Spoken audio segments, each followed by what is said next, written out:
Welcome back, everybody, to Nuts and Bolts Sports. Raj, Henry, and what does it say? They're champs. # Lake Show here joining us. Right. Thank you for joining us, talking about the NBA Finals.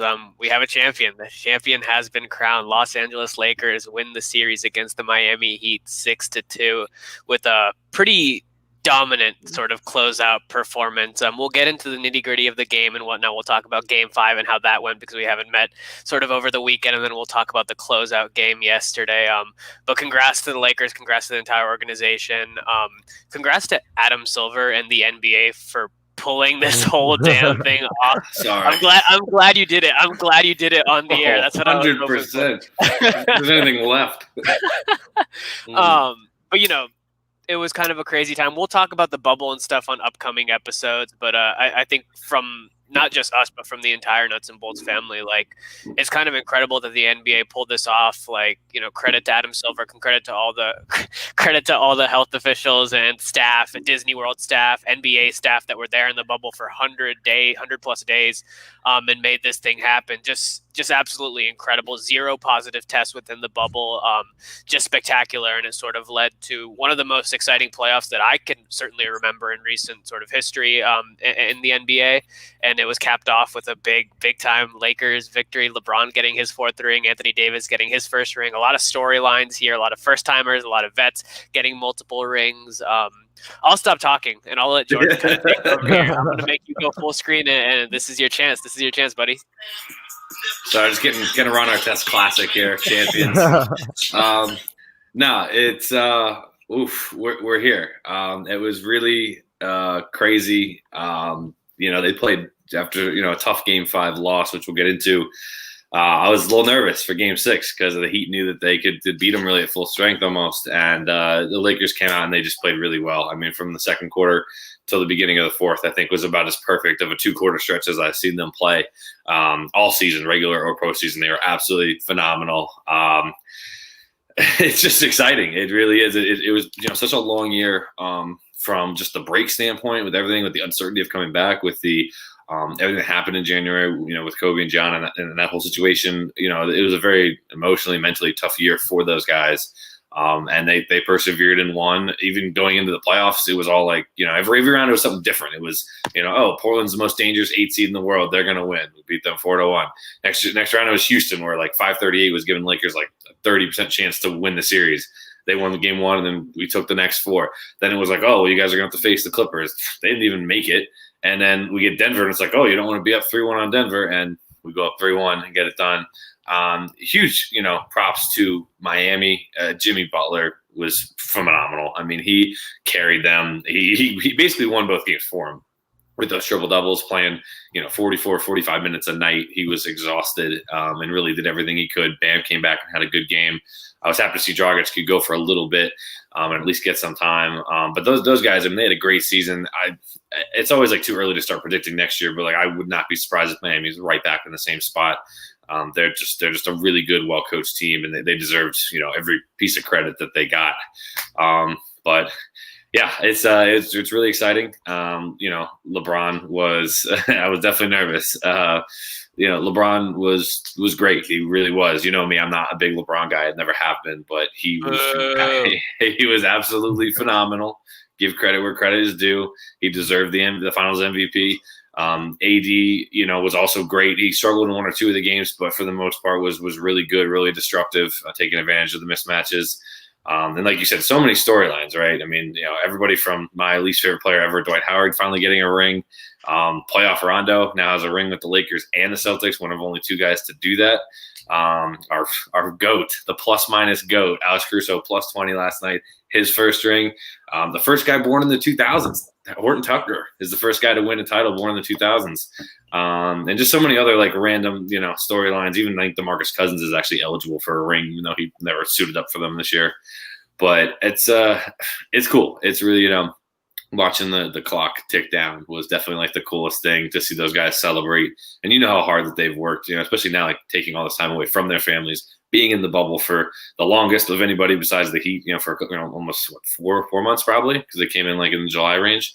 So to sacrifice all that, it was good to see them come out on top. It was good to see them celebrate. Everyone seemed just, the locker room stuff was great. I was glad they were able to do it with the COVID stuff, because they're in the bubble. They've had no tests, so they should be able to celebrate. And like you said, kudos to the NBA. It was absolutely perfect from start to finish how they ran this bubble. 0 tests. There were only 2 issues with Lou Williams and Daniel House, and the NBA handled them as effectively as you could, making sure that it didn't, interrupt the process that they had. And I know, Adam Silver I think he was just absolutely phenomenal. I think he did a great job. I heard he's giving all like the NBA employees like $1,000 bonus and like a couple of Fridays off coming up. Going above and beyond to take care of everybody. I know, Russell Westbrook left like an $8,000 tip for the Disney employees, which well earned. They're going above and beyond at their jobs. So really cool for them, really appreciative of what they did. But yeah, as you can tell, I'm a little excited. These were full last night. The video will go up on Twitter. I did spray the one outside. We should have brought it on the broadcast so we could have just played it in the background or whatever. It was good. It was raining outside too, so I was like, whatever, I'm gonna get wet anyway. But it's crazy to think that it's over, because I feel like we were in the bubble for so long, and the whole year was so elongated, and to think that it's finally over is kind of sad, because like I'm so used to like game days, my routine, like whatever. But at the end of the day, I'm happy with like the championship. You couldn't have asked more of these guys to give themselves up professionally and personally throughout this whole year. And they deserve it. They were, throughout all the comments of like, oh, it's rigged, or oh, they had an easy path. They beat everybody that was put in front of them. They pretty much handled everybody that was put in front of them. And we saw from other teams like the Bucks, who imploded, like the Clippers, who were also favored ahead of them, they didn't get it done. And guess what? They also had some holes that I think we were kind of oblivious to, right? We just thought when the Clippers got Kawhi, and I was guilty of it, that like they were going to be the automatic title favorites. Well, we didn't realize that their bench was going to go to shit. Sorry, my language, but they went to shit. Paul George stunk again as another 1B option. And so I think the Lakers were the best team, and they proved it. They have the best, we've made the argument for days who's the best player in the world. I think LeBron definitely has a case still. And you have a great second banana in AD, who's one of the top 6 or 7 guys in the league. Generally, when you put two of the top 7 guys in the league on the same team, it works out, right? We've seen it with Curry and KD. We've seen it with Kobe and Shaq, MJ and Scotty for a couple of years in Chicago. Magic Kareem, all those guys. It just that the numbers game just works out. Like it didn't matter. Like we always talked about every game. It was like, who's going to be their 3rd and 4th, supporting cast guys. And they rotated, and they some nights it was Caldwell Pope, some nights it was Caruso, Kuzma, and that's exactly what happened there. Playoff Rondo showing up with 19 points with probably the most offense he's played in like 6 years. Caldwell Pope was, I think, the fantastic 3rd player for them. He hit big shots late, all series long, all playoffs long. So at the end of the day, I'm happy. I can't say I'm surprised. I'm just happy that they won, but. We're on to next year. Now we're the defending champs. We're going to enjoy it for a little bit, but I don't know. I could just. I've been smiling all day. I finally sobered up a couple hours ago. Finally, so. I'm happy to be here, and whoever wants to go next, I'll be here. As hard of a time as we give you, Jordan, we're both happy for you that the Lakers won. But I'll let Henry say, it's hard to follow that up, Henry, but I'm going to let you take the stage now. As the resident Celtics fan now, how do you feel about the Lakers? Tied, baby. Tied. 17 titles. I personally have a lot of mixed feelings, but I just give credit where credit's due. Like, honestly, when the Lakers won, one of the first people I thought about was like, and Jordan's going to be so happy. Like, this man was going through it, especially, in those losses where, slipped away from them. Like, it got to him, and I got I live in LA, like I got Laker fans all around me. Like, all my friends are Laker fans. I saw the type of suffering that the whole fan base went through, and I'm like, this is an accumulated like 10 years of suffering from the last time they won a championship. So I don't blame them, for like, it's not really an overreaction to like any loss or anything. They just expect so much more from their franchise. And I'll be honest, like, I'm pretty happy that the Lakers won, because I was thinking about it hard last night. I was like, this is real. Like the last time they won the title, like I was like in sixth grade. Like I grew up in LA most of my life.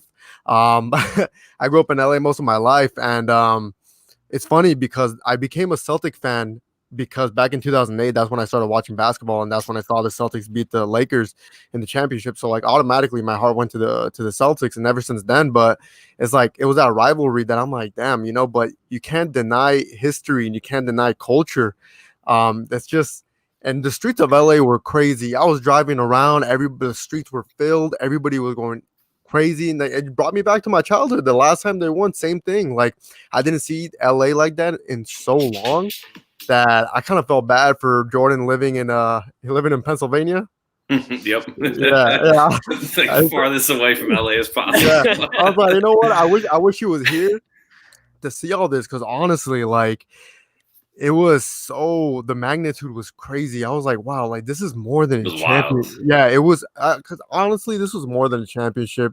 There's just so many things that happened this year, and it makes you think like, I'm like, you know what? LeBron is the chosen one. Like, I'm not even talking about just basketball. Like, this guy led like one of the most probably the most iconic franchise in North American sports back to the promised land in such an unprecedented time. Who else would do that? I can't really see like who would be the man in that situation other than LeBron. Everything from Kobe's passing to the pandemic to the bubble and everything, like, and being an advocate for social justice. All he shouldered so much more responsibility off the court during a title run than any other player in history that I've witnessed in my lifetime.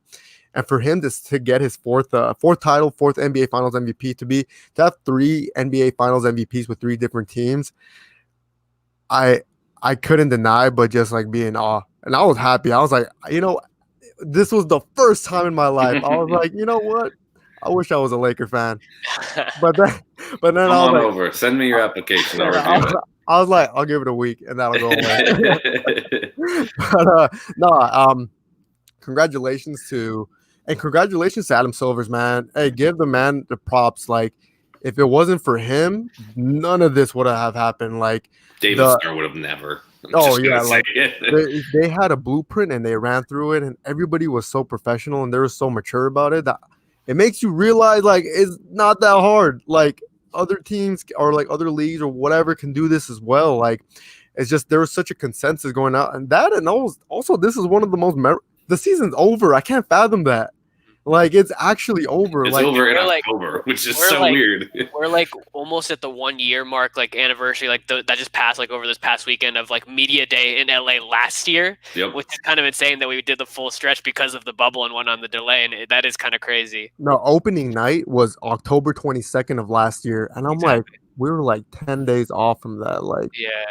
It just makes you, I don't know. I was in deep crazy. mode. It was a year ago. I remember that opening night because it was Lakers Clippers, and it was the big hype matchup, whatever. And the Lakers went up big early and then blew it. And like LeBron kind of stunk, AD kind of stunk, and I remember thinking like, oh no, like we really just mortgaged everything for this. Like, and I think that's why it's so rewarding is because of like not even where they started at the beginning of the year, but like think about it for the last like 6 years, like the just mismanagement of like signing Mozgov and Deng, and maybe some of the draft picks weren't great. D'Angelo Russell kind of busted out, at least in LA, didn't play up to the level he's at. Their draft picks were good, but never like franchise altering. They made, they were missing the playoffs every year. LeBron finally gets there, and he gets hurt for the first time really in his career in a severe way, and they miss the playoffs again. It's like, there's no lower that we could have gone. I mean, we've had the worst record in the league.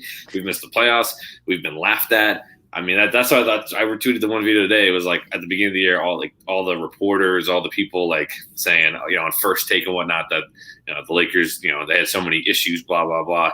So for that to have those receipts right now is kind of nice. But it really is. It's a coming to fruition of like everything that's happened over the last couple of years. And like kudos to the Lakers front office for doing it. Like I can't say that I believed in it at every turn, right? Like I wasn't really a big Magic fan when he was in the front office. Same thing with Pelinka. I thought, he didn't have like a ton of experience, but Jeannie Buss has really been the key because she has, when Jerry Buss died, obviously his sons kind of started taking over. And to be honest, they were atrocious. They're the ones that like pushed for the Mozgov and Deng deal and kind of set them on this path. So for them to, for her to kind of right the ship and, and to bring them back into, a top level, organization again, with even just the free agent signings, they whiff on Kawhi, right? Kawhi basically stiffs them and tricks them and goes to the Clippers. I thought it was kind of BS in the moment, but instead of panicking, they signed guys like Danny Green. They re-signed Caldwell Pope. Dwight Howard was valuable at times for them this year. Like they made little moves, including re-signing Rondo. So they made all the moves and started with the front office, and then obviously LeBron set the tone from there. I mean, that's what I think we've come to. I think it's one thing you can always appreciate about LeBron. He does set the tone for winning, right? Like, with him, barring some major injury, which has only happened once, like you're guaranteed to be competing for a title. Win or lose is a different thing, but and I think he, took it to another level in the bubble. I mean, guys 35 years old putting up 20, 7, 10, and 9. I mean, that's the thing too. Is his stats have gotten better as he's gotten older. And that's not how it's supposed to work, right? You get older, like even MJ at the end, like of the Bulls, because I don't talk about the Wizards run, but at the end of the Bulls, like he was scoring 30 a game, but his rebounds and assists were down, right? Physically, he was starting to weaken, and it just seems like LeBron, physically, he's declining a little bit for sure, but he still breaks out some super athletic plays every game, and it's his IQ, I think, is what separates him. Like when you have the conversation like who's the best ever, I hate that conversation. I'm not going to do it. But when you talk about like the smartest players ever, it's him, it's Kobe, it's Magic, it's MJ. Like they're right there, and LeBron may in fact be the smartest of all of them. I think his IQ is absolutely phenomenal. Raj talks about it all the time with his feel out games in the playoffs that frustrate the heck out of me. But he solves the team after that, right? They solved the zone early with Miami. Miami didn't play a lot of zone this series because LeBron and AD solved it in game 1, and then when Miami came back and ran different defensive schemes to kind of get them back in the series down 2-1 and then 3-2. LeBron figured out a way to solve that. So he's a solver at the end of the day. He's a problem solver. And when he's on your team, he's a problem solver. When you're playing against him, he is the problem. So I could just ramble for another 20 minutes. I'm just I'm excited. Raj, you're the LeBron fan. Yeah. So as excited as I am, you as a LeBron fan, you've now seen him win. He's your favorite guy. He's won 4 now. What do you think about all this? What do you think about his play and everything? Yeah, I mean, it is kind of weird to see him win in a Lakers jersey because, the way that you feel about LeBron, I've kind of always felt that way about the Lakers. I've just never liked that organization. I've never liked that fandom. You and I have talked about this, and this is not a surprise to you. But at the end of the day, I'm going to support him. And even, when it came down, I was the one that was backing him in that Portland series, and they lost that game, and everybody was like, "Watch King." I was so negative. Chill out, people, chill out, because it's I got so used to seeing LeBron do this over the years that it's just it became customary for me. And yeah, I've had that sort of up and down relationship with LeBron when he went to Miami, and then he came back to Cleveland, and it has taught me a lot about sports fandom in general, and at the end of the day, when it comes down to it, if somebody asks me who's my biggest role model in the entire world, it's LeBron. It's always LeBron. LeBron is sort of here for me. Everybody else falls all the way down here. Yeah, you're you're Henry's year 3. But sort of aside from that, just to see him win his 4th ring and do it with a 3rd different team, and him continuing to cement his legacy, and it does come down to exactly what you're saying, Jordan. It's just there's no end in sight, really. He just keeps getting better. And even if he's not putting up the same points numbers, he led the league in assists this year, he's trained his body in a way that where he can mold his play style, and he's skilled enough of a playmaker and a passer to not necessarily need to be the top scorer on the team now that AD or somebody else is there for him. That he can sort of adapt his game and still continue to go. Who knows? He could still play another 5 to 7 years. I would not be surprised if he's playing till 42, 43, because he's 35, 36 right now. Right. If he pushes to that point, it wouldn't be surprising, and that opens the door for him to catch that 6th ring number and make greater case for himself. We'll talk about that sort of down the road, because I also don't like that whole GOAT conversation. It's completely different things. You can't compare the two. But at the end of the day, LeBron is the single greatest athlete of our generation, I think. I don't think there's any disputing that. He just continues to prove it over and over and over again. And why I can kind of put aside the whole whatever disdain I have for the Lakers organization as a whole, coming into this season especially, and I've grown to really respect Lakers fans over this year, seeing kind of the journey that they went on and sort of the difficult journey that it was, and seeing now where they've ended up. I'm happy for all Lakers fans coming out of this, because at the end of the day, this was just such an incredible like weight to bear this entire year. I mean, this year has been tough in general, but then to start off the year with obviously Kobe's passing, and then that just kind of made the entire thing work so much more. And they all knew it. They all knew it. Like, they're all, after the game, they're celebrating, but like, in the post-game pressers and whatnot, they're quoting Kobe. Everything that they're doing is for Kobe. They're wearing Kobe wristbands or finger bands or whatever it may be. Like, they're doing it all for him. And like, while they all have their own missions and their own sort of destiny, legacy, whatever they're trying to do, to see, I don't think I've ever seen like a sports organization in my whatever, I don't even know how old I am, 25 years on this earth. Like, I've never seen a group come together around something in such a like sort of magical and inspiring way. And I think that was the most special thing about it all. Like, talking about receipts, Jordan, like if you go back to the beginning of the season when people were calling the Clippers to be the favorite, like I think a lot of us here at Nuts and Bolts, and like us three, I think also, I think we would all say that we were not really backing the Clippers. There were frustrating times, certainly with the Lakers, but I think we all kind of had faith in the Lakers, and I think a lot of that does come down to LeBron. I'll talk about AD for a second. He was incredible in these finals. He especially on the defensive end, like especially in Game 6. Like this is what I wanted to see out of him. And he had those sort of down games. I know the injury sort of stifled him for a couple games, and he didn't have like 6 good games. Like he had two of the 6 games were not great games. But in those 4 games, and especially in those 4 wins, he was just as pivotal to those wins as LeBron was. LeBron was definitely getting it done on the offensive end, putting up the triple doubles or whatever. But this team wouldn't have won that championship with Anthony Davis' defense. He was basically the only person that was able to slow down Jimmy when Jimmy was on fire. He was just there at every single basket. It was the little, hesitation step in that completely threw off. Like Tyler Hero airballed that one floater. Like that was because Anthony Davis' defense. There was incredible play from him, and he deserves the utmost credit for showing up in these finals. What I'm hoping now is he carries that into his career, like moving forward into next season or whatever it may be, because what he needed to sort of get that exposure to the playoffs, to the big time moment. And that could be what's going to help him excel and become like a top 5 player in this league, which I don't think he is yet. But this could very much be that step now. He's won it. He's got the ring. He's got the experience under LeBron. He knows what it feels like to show up in big time moments. I think this could be a huge stepping stone for his career.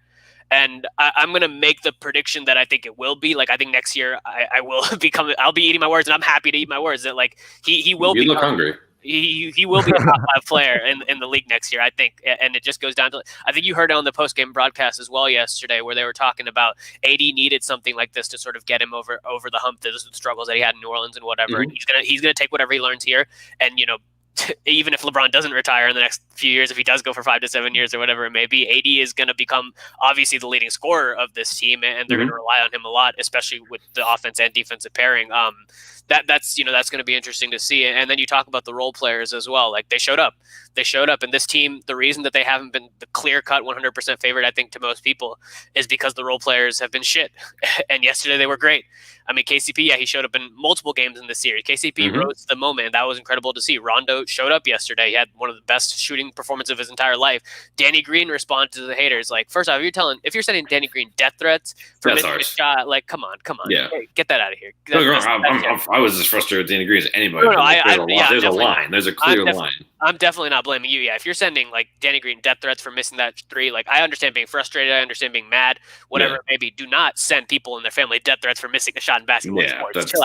That's why I have a love-hate relationship with the Laker fans, because like when that happens, then they can go too far. Not Jordan. I'm okay with like shaming guys. Like everyone shames. Yeah, but like that's why KCP was good. That's why KCP we shamed him, but like there is a line. Like it is just a job, and it's just like a sport at the end of the day. So like you can't get like, don't get me wrong. Like, after every game, am I like Danny Green's a jackass right now? Yes. Like, do I like him? No. But like if I saw him on the streets, I wouldn't be like, I fucking hate you or anything like that. Like it's just like I hope you die. This team would not have won a championship without Danny Green, because the leadership that he brings to the locker room, the championship experience that he has, having won 2 titles before, having won a title just last year. I don't think a guy like KCP explodes in the finals if he doesn't have Danny Green backing him.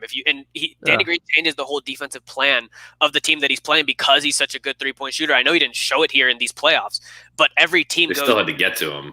Rotate and cover him into a series, and they have to build guarding Danny Green into their defensive schemes because he can be such a threat, and we've seen him be such a threat on talented, title-winning teams. They know that. And they have to adjust their defense for that, whether that be not switching or whatever, maybe sticking to your man. so that opens up the floor for a lot of the other Laker players. Like, you have to give Danny Green credit for that, because he does impact every single series that he's gone into, because he's proven himself. And you look at down the entire roster yesterday, pretty much every guy for the Lakers showed up, and that's why they were up by 30 plus at a certain point in the game. And I know that the final score didn't quite reflect how dominant they were in this game, but it was dominant. They dominated it. It was. Without Avery Bradley, don't forget, he didn't even show up to the bubble. He was a crucial piece for them during the regular season too. Yeah. But like, you have to give the Heat credit for what they did, and the sort of big thing coming into this Game 6 was the fact that Jimmy played almost 48 minutes in that Game 5, and he had one of the best finals games. Following up another great finals game, he had just as good game in that Game 5. But for you to go 48 minutes nearly and put up those kind of numbers, I mean, you saw him walking off the podium. He could not even walk after that game, and that was with 2 days break in between. This game, he had 1 day off. He was not going to show up and be the same player, and we saw that he just looked like a completely different player from Game 5 to Game 6. We did not see the tired. He was tired, and like, this Heat team is promising because they are young. I think it's going to be a pretty appealing free agent destination over the next couple of years. But at the end of the day, you do have to give them credit, because nobody expected them to be here, and it was pretty incredible to watch their entire finals run. And they didn't luck their way to the final. Like, people were thinking this was some fluke finals. Like, teams, yeah. They kicked the crap out of the Pacers. They kicked the crap out of the Bucks. Even without Giannis being hurt, they were still kicking the crap out of the Bucks before he got hurt. And then they beat Boston, and Boston was also a good up and coming young team, and that was a good series. But Miami was just the better team. And we can make everyone's going to do the him and Han over like Bam not being fully healthy, Dragic not being fully healthy. I still think in hindsight, like, the Lakers would still be the favorites. Obviously, they would have won, yeah, no doubt. I mean, Miami. I mean, they competed, man. Like, I've rooted like all playoffs. I mean, this, right? I came on. I was doing the Jimmy commercial. I love Jimmy Butler. I was all I like Tyler Hero. Like, all these dudes like that are just great for them. That are they're very easy to root for. Like, they're not. There's no ego. Like, when I say there's no ego, like, Jimmy obviously has like his own version of an ego, but it's not like hey, give me the ball and get out of the way. Like, it's like he has the mindset of just like, I just want to win, and that was clearly infectious with the entire team. Yeah, so I think they'll be back. They do have cap room, like, so I think they're going to be fine. And I do not like the crew that does the finals ever, that ABC crew, but I think it was Mark Jackson of all people, who's my least favorite person on that entire crew. I think he was the one that said, like, there was a shot on the Heat huddle towards the end of the game when they were still down like 20-25, and it was basically unattainable, and they were all focused, they were all locked in, they were listening to whatever Eric Spoelstra was saying. Nobody was lingering in the background, and it was just like that exactly to what Mark Jackson was saying, is that like they're going to be a championship team one day. You see it, like, it's built into the culture of the Heat. We've talked about that plenty, but you just saw it on display in that moment, because like, when you're down 25 and sort of a closeout game in the final, you could be completely demoralized, just be completely checked out. Nobody was checked out. They were still giving it effort. They weren't making their shots or whatever, but they were still going out there, and they were still trying as hard as they could have. I mean, that's a testament to what Dragic and Bam went out there and played with these injuries that could have, who knows how that could have impacted their career down the line, and they still went out there and they gave it their all, and that's a testament to what this Heat team has built there and what they're going to do in the future. I think that was a great point.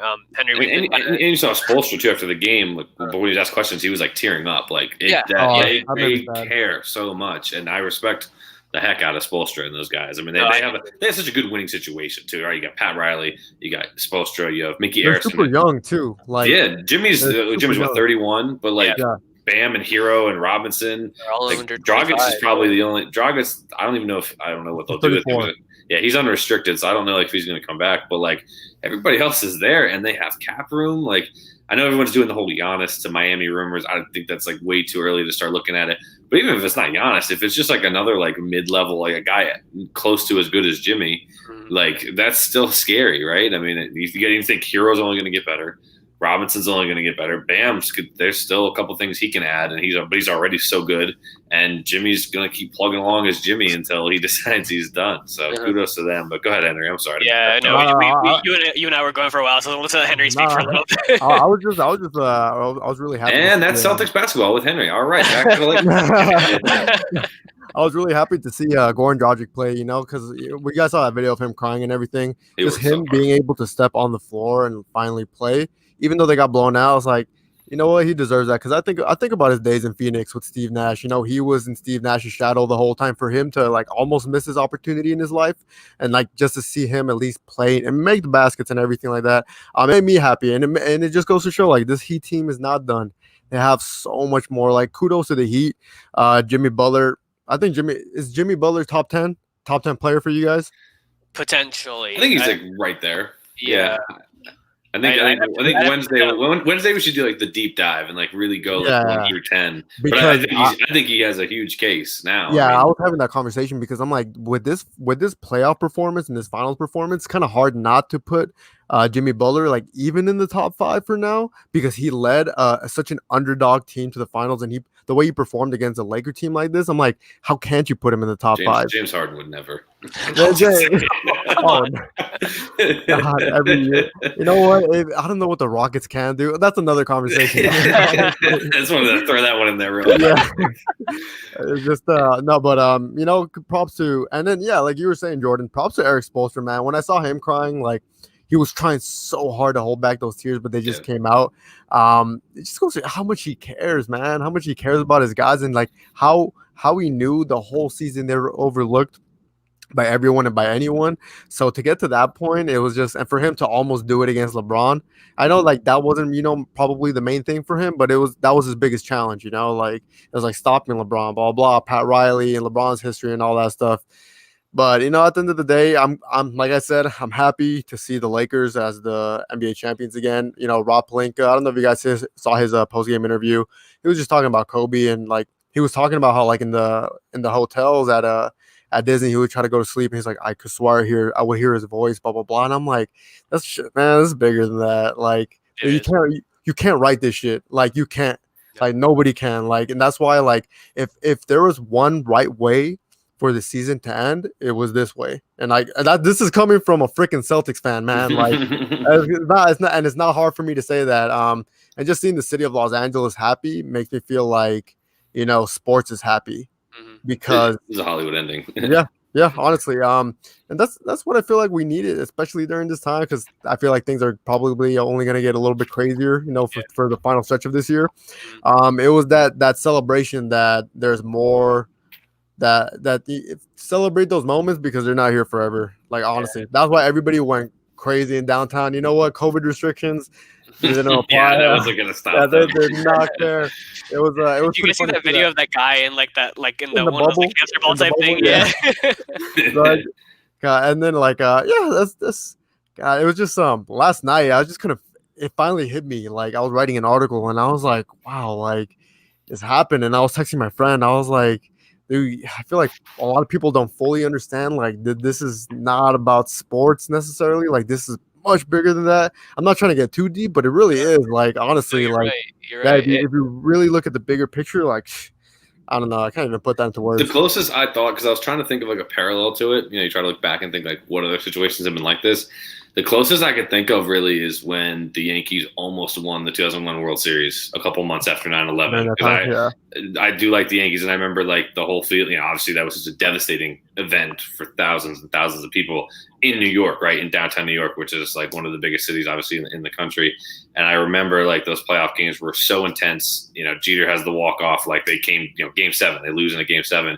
But if they would have won, it would have been the same thing. It would have been this huge, just emotional, I think, sigh of relief. You know, New York needed that as a group, as a city, and you know, obviously that didn't work out. They lost in Game 7, but that's the closest I think we've really come in terms of like taking some kind of personal or group tragedy or emotional loss and turning it into this. And the Lakers were, you know, luckily able to kind of come out on top. I think the one thing too, you talk about like LeBron and AD being so good, and you know, you think about every year, every other year, it's, you know, there's always a new duo forming, and it's always like, you know, which ones are the best. And I think the thing that separates LeBron and AD is like you look at all the duos, the great ones that we've had, right, over the last 20 years. There's always been some kind of flaw, right? With Kobe and Shaq, they just the different egos, personalities. They still won, but like at a cost. You know, you get. You know, when LeBron, not that Bosh wasn't good, but like it was LeBron and Wade, like that first year and a half, Wade still had his A game, but like it was still kind of like, who's going to be the Batman? Who's going to be the Robin? Like, is it Wade's team? Is it LeBron's team? What's going on? And then even with like Steph and KD, like I think Steph was perfectly fine, like kind of stepping out of the limelight because he knows that like Golden State, like they love him dearly. But KD, I feel like was always like super self-conscious about like, hey, we're winning. Yeah, he was like, we're winning, but like Steph, everyone still loves Steph. Everyone loves Clay. Like I'm the outsider. I'm the hired gun type of thing. I just don't think LeBron and AD, I truly don't think they had any ego issues whatsoever. Like No. every conversation they have is supportive. They talk about it openly. There's no egos. They don't care who scores, who gets the triple doubles, double doubles, the MVPs, whatever. They both advocated for each other for Defensive Player of the Year and MVP. Like they both were openly doing that. Like they just don't seem to care at all. And then they've been buddies for a while. Obviously, I think going back even to the Olympics in 2012 when AD first got there. You saw obviously that the whole joke was like that they were meeting at the All-Star game and trying to conceive a plan to get to LA but they are friends on and off the court, and I think that's so rare and part of what makes it work, right? I mean, it's tough to get two top 5 guys, top 7 guys together and not have some ego get in the way. And I just think they've been able to manage that. I know Henry talked offline about, I don't know if he was joking, but like what the Lakers are going to do with Anthony Davis in free agency. The answer is hand him a check. Yeah. He's got a player option. He'll decline it, and the Lakers will offer him a 5-year max or whatever they can offer. I'm curious, what do you think that does to the sort of supporting cast? Because they've already struggled in building a supporting cast. People are going to go ring chasing. There's going to be some old guys that are going to go there and play in LA. But like, is it just going to be another the past 2 years basically it's just been a bunch of vet minimum guys, and that's what they've built their sort of core on. It's worked. Yeah, it's worked, and it's a gamble, right? And I think that's what LeBron James teams are. It's always 1 to 2 stars, top heavy, a couple buddies, and then some veteran minimum, buyouts, some ring chasers. What are you trying to say about Kevin Love? No, Kevin Love was a trade, but like LeBron doesn't go back to Cleveland unless he told Dan Gilbert you're trading Wiggins. I'll play with a young guy. But that's a whole other story. But like it just that's how LeBron sets his teams up, and let's be honest, like LeBron does the setting up. Like we can say Pelinka's the GM, but LeBron's like, hey, you should sign this guy. It'd be really good to have Danny Green in the Laker uniform. Blah blah blah. But I think it may hurt them. They might not have as much money, obviously, with LeBron and AD making so much of the cap. But you have AD who's 26, 27. I mean, realistically, he should be just entering his prime here, right? These next 4 years should be like absolute dominance. He can take over as that option A. I think LeBron is in such a unique situation, being such a physically gifted person. And the thing, too, is he takes so much good care of his body, right? Everyone, like, scoffs at the fact that he spends, like, $1 million a year. Like, I did it, too. And I was like, okay, whatever. But, like, it clearly works, right? This guy now you're not so mad about it anymore. This guy clearly does something. And I think LeBron is in such a unique position. We've always argued, like, is he a Kobe? Is he an MJ? Like, is he just a better Scottie Pippen? Like, there was always, like, who is LeBron?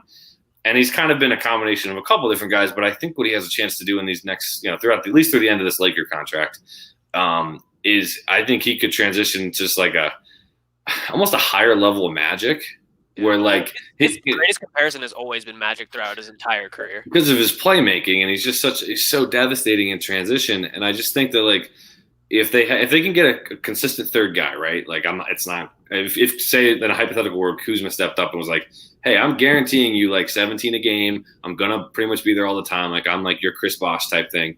If they could guarantee that, LeBron could easily just scale it back, and I think he could lead the league in assists for like 3 years in a row, especially if he's got shooters and AD around him. I don't see a world where like LeBron, he could be 23, 11, and 7 for the next like 4 or 5 years, which is like insane when you think about the fact that he'd be pushing 40. But I think he's in a position athletically to do it. He's definitely in a position IQ wise to do it because we talked about how smart he is.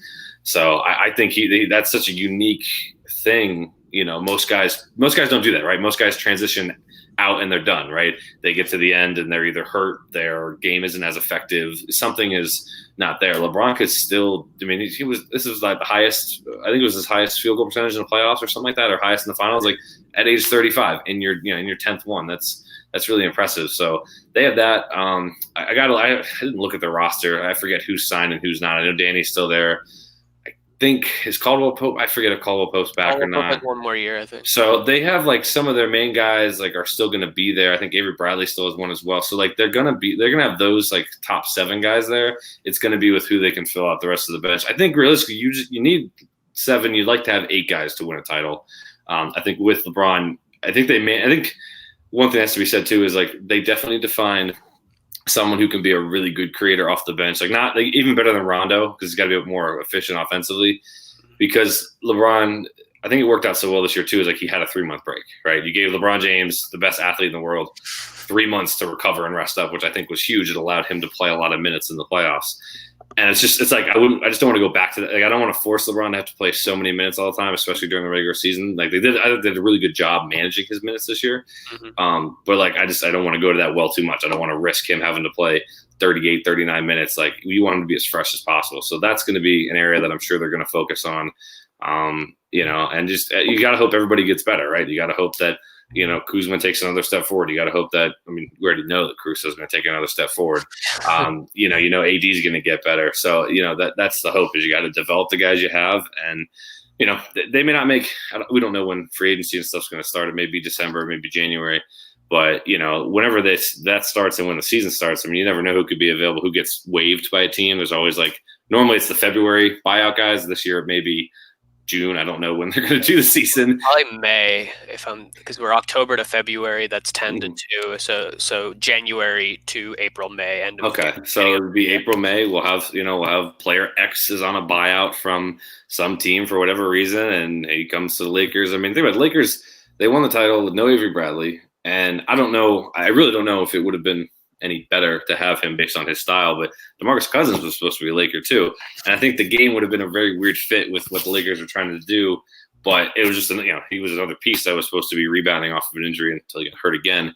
So they won it this year without a couple pieces. And I think that, I don't like to look ahead already to next year, but if they want to repeat, if they want to stay at the top, because the West is going to be good, right? The West is, you're going to have, I think the Warriors are going to be back. They're going to be up there competing as long as those guys stay healthy. I'm not so sure they're going to be at the top of the West. That's a conversation. I'm not saying they're going to be at the 2 seed, but they're going to make. They were a walkover right this year. Anytime you played them, it was because of the injuries. It was a blowout. It was almost a scheduled win, that you could pencil in for an easy night for LeBron and AD. That those nights are going to be gone with all those guys back. Ashmere is going to finally have something to cheer about. I had to throw it in there. You think about some of the other teams, like Phoenix ended on a high note. Let's see if their young guys continue to develop. Really, everybody but the Kings, Minnesota and the Kings. Yeah. I don't think Minnesota plays any defense. So those other than that, Minnesota has the number 1 pick. Yeah, they're gonna blow that. Yeah, the weakest draft in the decade. Yeah, I think there's gonna be so few walkover games next year that they're gonna have to build a team that can play throughout the entire season, play well, and get through those rough stretches. But we'll see what happens. It's I know the NBA is still trying to figure everything out. It's I feel like they were so focused on ending the bubble well and making sure that was perfect that it was like, oh yeah, we do have a whole other season to get ready for. So we'll see what happens as that changes. Yeah. Henry, it looked like you were about to say something in the middle of that. Yeah, I kind of forgot. Not on there. I remember. No, I like that point you brought up, Jordan, about the West just getting better and better, because I was thinking about that, and I was like, okay, inevitably, at some point, LeBron is gonna have to start declining. So, literally when I thought about it, I was like, okay, the only teams in the West that really don't have a chance of making the playoffs within the next 3-4 years are the Kings and probably the Wolves. Aside from that, we saw what the Suns did. There's so many teams contending for that 8th spot that doesn't happen in the Eastern Conference. There's just such a gap on the other side. So Pelicans with Zion, exactly. With Ja we saw Morant, it this year. Even San Antonio, who everybody had gotten rid of, was still sort of making a push there in those first few games of the bubble. People are like, could Pop continue the streak? Yeah, so it makes you think, are the Lakers? They're the first seed in the Western Conference this year. Can they do that again next year? Luka Doncic, he's already a top 5 player in the league. What is he going to do next season? With a healthy Porzingis, the Nuggets are only going to get, all these teams are going to get better. That the West is so scary that it makes you think 8 teams in the playoffs for the West is unfair, because there's going to be 4 teams left out that are more than capable of making the playoffs. So I just want to see how far the Lakers can go. Maybe they can make the first seed again, but inevitably, every other player and every other team is only going to get better and better, especially the contenders. Clippers may even get, but Clippers may make the Western Finals next year. We'll see. That's not a little sarcastic. I'm sick of it all year. I have a buddy that used to text me all the time when the Lakers stunk and the Clippers were good. And I have resisted the urge to rub it in his face. But I just want everyone to know that the Clippers were everyone's talk of the town all year, and they choked. I decided don't let the Lakers winning the title distract you from the fact that the Clippers blew a 3-1 lead. I just don't want that to be lost in this bubble. I agree with you. I think the West is just as competitive as it's ever been, if not more. And I kind of wish that Adam Silver had chosen to experiment a little bit this year with the playoff format and done a little bit less conference and just sort of overall Top seeding. 16. Yeah, I wish they had done it. This was the opportunity because it was the bubble thing. You didn't have to worry about travel and all that stuff, and he didn't go with it. So that leads me to believe that we're not going to be getting that anytime soon. Yeah, I don't know. It'll be interesting to look ahead to next season. We're going to be doing some preview stuff, so I don't want to talk too much about that. We're kind of closing things out. We didn't really get into the details of the game because we went so long on the other stuff. Was there any details from games 5 or 6 that you wanted to mention? I don't know, Jordan. I'll toss it to you. Yeah, I'll start. Game 5, the ending. I am not mad about the pass. I just want to make that clear. The pass LeBron made was the right pass. That once the play started, that was the play. But to me, I would have liked to see a different play that ended with LeBron or AD getting a shot off, not 4-on-1, but like 1-on-1, whatever. Just to me, at the end of the day, I know Danny Green has hit shots, but the numbers actually, based on how he shot in the finals, the numbers did not favor him shooting the last shot. I think star players should take the shots at the end of games. That's why they're the stars. They've earned it. You play well enough for 47 minutes, you deserve to take the shot at the end. So I would have liked to see that. Thankfully, it didn't come back to bite him. And I was really frustrated because I was like so hoping to be on like a 3-day bender, just partying it up for the weekend. I had to sit and, be all moody until Sunday night. But game 6 was just, you see it. I feel like you see it every year, right? Most years when teams win, the team that wins the title, they have a run in that last game where they just play perfect or near perfect basketball. Like some of the ones that come to mind, like the Warriors did it once or twice against the Cavs. The big one is like the Spurs in 2014. They just had that huge run for like 20 minutes against the LeBron Heat where they were like tied or down a couple. And actually, the Spurs are up like 30. And it was just like an avalanche of threes and defense.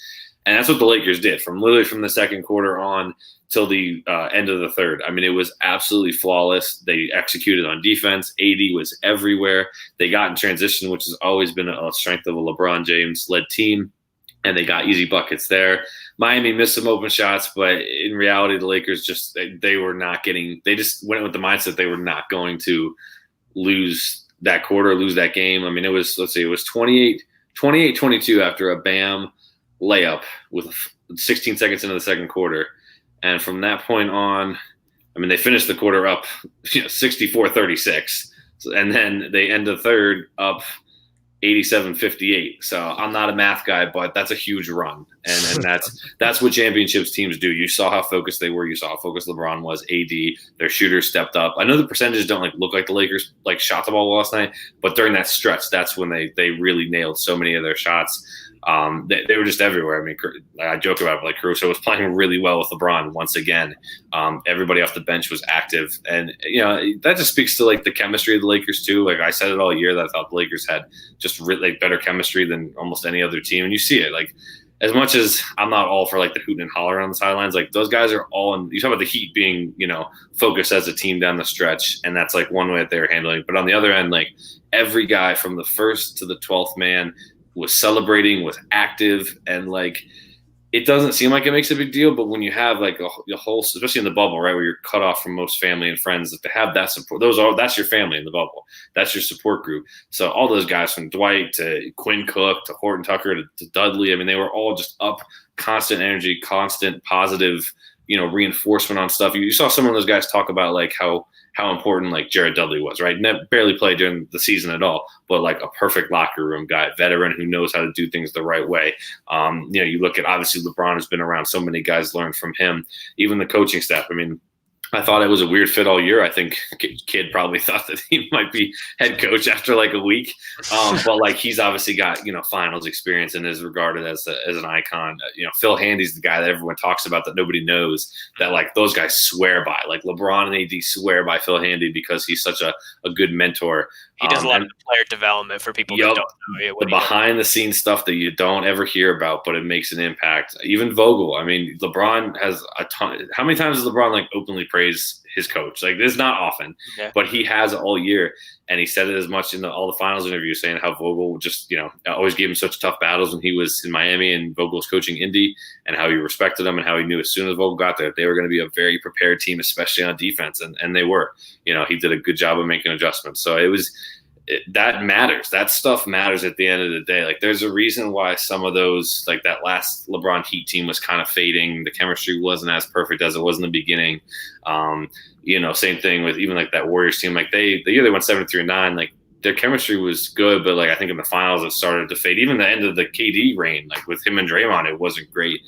So like to have that, the chemistry stuff matters like more than people realize. I always talk about how everything's a mental game, right? It's all mental. And that's part of it, right? You got to be positive. You got to be, a good teammate. You have to be, supportive of everybody. And they were the best at that this year too. And I think that helped them a lot, given how rare this was to not have fans and to be kind of isolated from your family, most of them anyways, for most of the, the playoffs. I do wish we had fans. I wish that, I think the finals was the first time where I was like, wow, I wish this was in like Staples, or I wish it was in American Airlines Arena for the Heat. Like the other rounds, I didn't really care, but it would have been cool. Like I feel like the players deserve to celebrate in front of the fans. But hopefully they'll get it soon. I know they said like the parade's postponed or something until are they doing a parade? I don't know. Somebody said 2027 they'll have the parade or something. But hopefully the fans get to, that's why I think the NBA is so up in the air about when they're going to start again, because I know they're looking to get fans in the arena. Correct. Even if it's in limited capacity. And so you got to have the ring night, you got to have the opening ceremonies with that. So we'll see, but just a good job from the Lakers, top to bottom. I was hard on that. You know me, I'm not like a typical fan, and like I just think everything they do is sunshine and rainbows. Like I'm pretty hard on the Lakers. Like you've heard me how many broadcasts start out with complaint after complaint after complaint, even when they've won in the finals. Other than yesterday, I think I complained to pretty much all the other finals games about something they did wrong, whether they won or lost. And I don't have really any complaints because I think they just played. So they finally put it all together. And so I couldn't be happier. I'm going to enjoy this for a little bit, but at the same time, I'll probably start thinking about next year in like 2 days. But next broadcast, I'll be thinking about next year. Yeah. What do you got, Henry, for closing thoughts and whatnot? No, just I wanted to let Jordan, finish this off because it is his day. I know he's been waiting for this for so long, but like I just keep saying, man, congrats to the Lakers. It's crazy to think that next season is like right around the corner. Yeah, so like it's gonna be. It's a shorter break if it does start in January. It's a little bit shorter break than a normal off season. And it might be a full year. It's not gonna be the 2021-22 season. It's gonna be like the 2021 season, which is like weird, but cool and kind of a nice, kind of clean. Really quick, do you guys think we're gonna keep that format moving forward? That we start in January and then just like, because now everything is like I don't know how it's gonna go back. I think the latest I see Silver pushing it back for the regular season is Christmas start, because I know a lot of people have been sort of championing that for a while, but I don't see a New Year sort of thing being a regular thing, because I think Silver's pretty stressed by this entire thing. I imagine next year is going to be shortened. I think we're going to see a lockout sort of type year. I know that's what they're trying to avoid, but I can't see any other way that they do it without having to push the next season on top of that. I don't see this becoming a regular thing. Well, aside from that, LeBron's the GOAT. I'm convinced. I agree. We will have that argument another day. No, we will not. Jordan, you got to believe it, bro. You're a Laker fan. He's there for a reason. God, if the Celtics come back next season, okay. If you have a point guard that's not Kemba Walker and a center, it's not Daniel Tice. Give us Rondo back, please. I will tell you as my final thought. I've had this jersey for about 7 or 8 years. And it was not washed once during the playoffs, so it kind of smelled at the end. Not once. Yikes. It was. No, wait, is that the one where you poured the champagne on it? It is. So it is clean now. It went through the wash today. I did sleep in a champagne-soaked jersey, and it was awesome. I woke up and I was like, "Oh yeah, I do smell that." And so this is going to be. It's washed. It's clean. It's going to be framed. I am retiring this jersey. I'll get another one, obviously. Maybe some different color or whatnot, but this will be the last official appearance for this jersey. It's been through a lot of playoff droughts, a lot of seasons without playoffs, and has now, gone through its first title, I believe. So, you can see it for one last time here. It's obviously the man. Who else would I have? Although I did wear my Lonzo Ball jersey during the day. Yeah, you and your Cleveland hoodie. No, you're doing the famous pose that Kobe did with the. So it's It's going to be framed, and maybe I'll put it on the wall right here, so you guys can still see it. People have been bashing your background since day one, so maybe you do need to get all the haters. Yes, and to all the haters, obviously we're still going to do more shows. I know we've talked about it. We're going to maybe not do as many with not as much going on, but we'll still do full season recap, season previews, draft, all any updates obviously that happened with the league. But for those of you the NBA is a year-long thing. Like, it is. It's 365. It's a 365 league now, and I'm happy for that. And I know there's been people from the beginning, even within MBS, who have hated on the background, hated on the lighting. Think about how far we've come with that. Obviously, to those haters, I do not see you. So yeah, I will say thanks to everybody who has watched. I know we goof off a lot, but it is really it's what's the favorite part of my week when I get to go do this, because I get to just kind of exhale from and then kind of block out all the stresses of work and life and just get to talk basketball, which is what I enjoy doing the most. So I do appreciate everyone who does tune in. It's obviously been a roller coaster year, and it's cool to have everybody on this journey. It's great to talk with you guys every week, because you guys do know what you're talking about. Most of the time. That's my new ringtone. So I said we'll try and be back Wednesday. We'll do some more season recap stuff and some lists and rankings and blah blah blah. I'm out of props. I think I've used every prop that I have. So, and I also I showed them before I did the playoff hair and beard is trimmed. So we're back to square one now.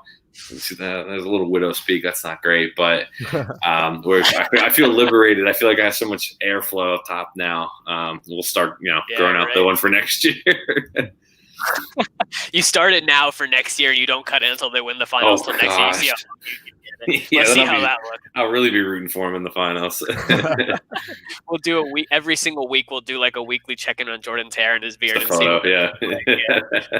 But yeah, I want to echo that what you guys are both saying. Thanks to you both for doing this show. Thanks to Joe for giving us the platform here on Nuts and Bolts. Thanks to everybody who's listened. We'll be back on Wednesday. We're gonna kind of close out the season as a whole. We'll talk about the bubble. We'll talk about how the season went, how long of a season it was, and we'll talk a little bit about the details of that there. And then we'll get into we'll see if we'll get into next season either on that episode, or maybe we'll get into that next week. And then we'll probably go at least once a week to kind of do short, brief updates or whatever it may be. It probably will be this team, so just look forward to that. We have a merch store. Yeah, we do. Nuts NBS. TeamNBSmerch.com. I always get that wrong. Where you can go to Bonfire and search for Nuts and Bolts merch. So Nuts and Bolts Sports merch. So go check that out. Also be sure to check out our social medias. I know Jordan's is not there, but at Lower Marion 33, right? That's right. Is there any underscores or anything in there? Lower _ Marion 33. Okay. For all, it's just all Lakers stuff right now. So sorry that my Instagram story. Everyone is my Snapchat. Everyone is sick of me on Snapchat because it's just been, I was just all my snaps were just blasting music, celebrating. So people are pretty sick of it, but it'll get back to normal eventually. Deservedly so. That's right. Congratulations to the Lakers, but more important, congrats to our very own Jordan for winning that championship. It's all because of him, his support in Alex Caruso. Now he's got the full Caruso look going on here. He changed from Porzingis to Caruso. Yeah. That's the transformation for the offseason. That's great. But we'll be back here on Wednesday. So thanks to everybody who joined us, and we'll see you guys in a couple.